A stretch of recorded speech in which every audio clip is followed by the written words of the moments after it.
The night I apologized to a dead girl's grave, I didn't know her father was standing behind me in the dark, and I definitely didn't know that the man listening to my whispered confession was the most feared crime boss in the entire city. At the time, all I knew was that I couldn't sleep anymore. Not after the surgery. Not after the way the monitors had gone silent in that operating room. My name is Dr. Claire Bennett, trauma surgeon at Riverside Medical Center, and for 12 years I had lived by a simple rule that every surgeon tells themselves if they want to survive this job. You do everything you can, and when it's over, you move on to the next patient. Except sometimes you can't move on. Sometimes a face stays with you. Sometimes a voice echoes in your head every time you close your eyes. For me, that face belonged to Elena Romano, a 16-year-old girl who arrived in our emergency room 3 weeks earlier after a car accident that should never have happened. I still remember that night with perfect clarity. I had already been working for almost 15 hours, my scrub stiff with dried antiseptic and exhaustion settling behind my eyes like sand. The ER doors burst open just after midnight as paramedics rushed in with a stretcher, shouting vitals while nurses scrambled around them. Internal bleeding, multiple fractures, head trauma. I stepped in automatically because that's what you do in trauma medicine. You stop being a person and become a machine built for decisions. They told me she'd been hit by a drunk driver running a red light. They told me she'd been conscious for a few minutes in the ambulance and kept asking if her father knew where she was. They told me her name was Elena Romano. At the time, the name meant nothing to me. To me, she was simply a patient with a rapidly dropping blood pressure and a heart struggling to keep up. We rushed her into surgery. For hours. That's how long we fought for her on that table. For hours of transfusions, clamps, sutures, desperate calculations, and whispered prayers no doctor will ever admit to saying. I remember the steady rhythm of the heart monitor echoing through the operating room, the smell of cauterized tissue, the quiet focus on every face around me. And I remember the exact moment everything fell apart. Her heart rate slowed, then slowed again. Then suddenly the monitor screamed one long, flat sound that every surgeon dreads more than anything in the world. We tried to bring her back. We shocked her heart. We pushed drugs into her veins. We tried everything medicine had to offer. But eventually there's a moment when you look around the room and you know. I called the time of death at 3:42 in the morning. I walked out of that operating room feeling like someone had hollowed out my chest and left nothing inside but cold air. Later that morning, I learned who she really was. One of the nurses pulled me aside with a look I'd never seen before and whispered a name I had definitely heard. Victor Romano, Elena's father. The man people in this city talked about in quiet voices. The man who owned half the waterfront businesses and allegedly controlled the other half through fear. A man whose reputation was built on stories that sounded more like urban legends than reality. I expected anger. I expected threats. I expected someone from his world to storm into the hospital demanding answers. But none of that happened. He came once, late that afternoon, long after the chaos had faded. I only saw him for a moment through the hallway window as he stood beside his daughter's hospital bed, staring down at her still form. He didn't shout. He didn't break anything. He just stood there completely motionless, like a statue carved out of grief. I remember thinking that I should go speak to him, that it was my responsibility as the surgeon who had tried and failed to save her life. But when I reached the hallway door, I couldn't bring myself to open it. Because what do you say to a father whose child died under your hands? I'm sorry felt too small. Every word felt useless. So I did the cowardly thing. I stayed silent. Days passed. The hospital moved on like hospitals always do. New patients arrived. New emergencies filled the operating rooms. My colleagues stopped mentioning Elena Romano's name, but I couldn't forget her. Every time I scrubbed in for surgery, I saw that flat line in my mind. Every time I tried to sleep, I heard her voice asking the paramedics if her father knew where she was. Eventually, the guilt became unbearable. I looked up the cemetery where she had been buried and told myself I was only going to drive past it once, just to pay my respects, just to stand there for a minute and finally say the words I never said to her father. That's how I ended up there on that cold October evening, kneeling in wet grass with rain soaking through my coat, while the city lights flickered in the distance beyond the cemetery gates. Her grave was easy to find. Fresh flowers, fresh dirt, a small white headstone that looked too fragile for the weight of a life lost too early. I knelt down slowly, my hands shaking more than they ever had in surgery, and brushed a few raindrops off the engraved letters of her name. For a long time I just stared at it, trying to gather the courage to speak. Finally the words came out in a whisper. "I'm sorry," I said, my voice breaking in the quiet darkness. "I tried to save you. I swear I did." Rain mixed with tears on my face as the guilt I'd been carrying for weeks finally spilled out in a flood of quiet confessions. I told her how brave she had been on that table. I told her how hard the entire surgical team fought for her life. And I told her the truth I couldn't tell anyone else, that sometimes being a doctor means living with ghosts. I thought I was alone in that cemetery. I thought the only one listening was a 16-year-old girl buried beneath 6 feet of cold earth. That's why the deep voice behind me nearly stopped my heart when it suddenly spoke out of the darkness. "You're the surgeon," the man said quietly. I turned around slowly, my breath catching in my throat.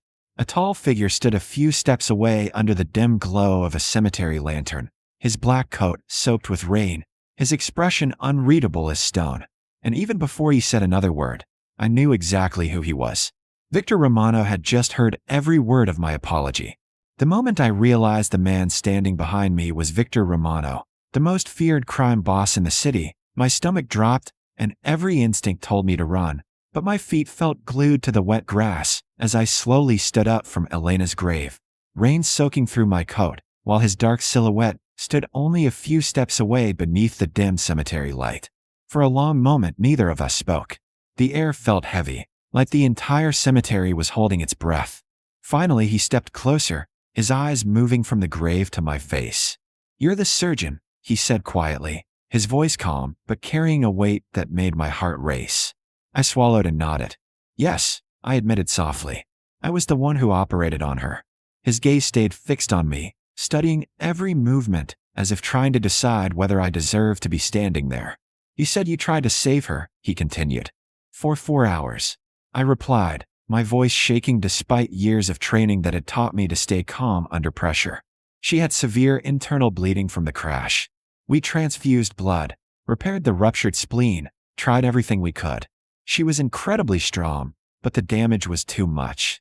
Saying the words out loud made my chest tighten all over again. Victor looked down at the marble headstone where his daughter's name was carved in clean white letters. Rain slid slowly across the surface. "She hated hospitals," he said after a moment, his voice quieter now. "Even as a kid she would complain about the smell." The unexpected softness in his tone caught me off guard. It was the first time I had ever heard anything human in the stories about him. "She asked about you," I said carefully. His head lifted slightly. "The paramedics said that when they brought her in, she kept asking if her father knew where she was." Something flickered across Victor's face then. Pain, maybe guilt, but it disappeared almost instantly behind the same controlled expression he had worn since arriving. "I didn't get there in time," he said. The sentence sounded simple, but the weight behind it was enormous. "The accident happened less than 20 minutes before she reached the hospital," I told him gently. "Even if you had been there, it wouldn't have changed what happened." Victor didn't respond right away. Instead, he stepped forward and knelt beside the grave, brushing a few wet leaves away from the stone with slow, careful movements. Watching him like that felt strangely personal, like seeing a side of him the world wasn't meant to witness. After a long silence, he spoke again. "The driver who hit her," he said slowly. "They told me he was drunk." I nodded. 3 times over the legal limit. His jaw tightened slightly. "And he survived." The way he said it made the air feel colder. "Yes," I answered quietly. The wind moved through the cemetery trees above us, rustling the branches while distant city traffic echoed faintly beyond the gates. Victor stood again, his expression returning to the same unreadable calm. "You didn't have to come here," he said. "Most doctors wouldn't." I looked down at the grave, feeling the familiar knot of guilt twist in my chest. "I needed to," I admitted. "I've lost patients before. But Elena," she reminded me of my younger sister. Victor studied my face as if measuring whether my words were honest. "So you came here to apologize to someone who can't hear you?" "Maybe," I said softly. "But sometimes apologies aren't really for the person who died." That seemed to catch his attention. For a moment the tension between us faded slightly, replaced by something quieter, something almost understanding. He glanced at the lilies resting beside the grave. "Those flowers," he said. "Did you bring them?" I nodded. I've been leaving fresh ones every week. He looked genuinely surprised. Why? I hesitated before answering the truth. Because she shouldn't be alone. Victor stared at me for several seconds, clearly not expecting that answer. Finally, he exhaled slowly and looked back at his daughter's grave. You cared about her, he said, even though you barely knew her. That's part of being a doctor, I replied quietly. Another silence passed between us, but it felt less heavy now. Victor turned toward the cemetery gate, beginning to walk away, but halfway there he stopped and glanced back at me. Dr. Bennett, he said. I blinked in surprise. You know my name? He gave a faint, humorless smile. When someone is responsible for the last 4 hours of my daughter's life, he said calmly, I make it a point to learn who they are. My stomach tightened slightly, unsure whether that statement was meant as appreciation or something else. Victor watched me for another second before speaking again. You shouldn't come here alone at night, he said. This city can be dangerous. I almost laughed at the irony of hearing that warning from a man people feared more than the city itself, but his tone sounded genuine. I'll remember that, I said. He gave a small nod and started walking again. Just before disappearing through the cemetery gates, he stopped one last time and looked back toward the grave. Bring lilies next week, he said quietly. They were her favorite.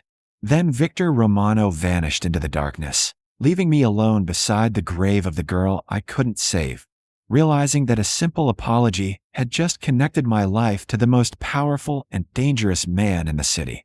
After that night in the cemetery, I thought I would never see Victor Romano again.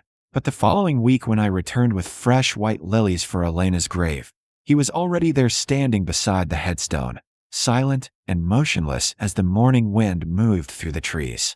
For a moment neither of us spoke. Then he glanced at the flowers in my hand and gave a small nod. You remembered, he said quietly. From that day on, our paths kept crossing in the same place every week. Sometimes we talked. Sometimes we just stood there in silence beside the grave of the girl who had unknowingly brought two strangers together. Slowly I began to see a different side of the man the city feared. Victor told small stories about Elena, how she loved the ocean, how she used to argue with him about his dangerous world, how she always believed he could become a better man. Months later, one morning while we stood beside the grave, Victor spoke again. The driver who hit her confessed, he said calmly. I looked at him, but didn't ask how. Some things didn't need to be explained. Instead, I said softly, Elena would want you to move forward. He looked at the headstone for a long moment before answering. Forward to what? I hesitated before replying. To something that would have made her proud. The idea seemed to stay with him. Over the next year, the rumors around the city slowly changed. Businesses connected to Victor Romano's criminal empire were sold, illegal operations disappeared, and new legitimate companies began appearing under his name. Many people wondered why one of the most powerful men in the city suddenly changed the way he lived. But when Victor and I returned to Elena's grave on the first anniversary of her death, I finally understood the truth. He placed a bouquet of white lilies beside the headstone and stood there quietly before speaking. She always told me I could do better, he said softly. I looked at him. And now? He glanced at the flowers and gave a faint, tired smile. Now I'm trying. The wind moved gently through the cemetery as we stood there together, and for the first time since the night Elena died on my operating table, the silence didn't feel heavy anymore. As we walked toward the cemetery gate, Victor paused and looked back at the grave one last time. If you hadn't come here that night, he said quietly, none of this would have happened. I followed his gaze to the lilies resting against the stone. Maybe she brought us here, I replied. Victor didn't answer, but the look in his eyes was different now. Quieter, lighter, almost peaceful. And in that moment, I realized something important. Sometimes the people we lose don't just leave behind grief. Sometimes they leave behind the chance for the people still living to become better than they were before.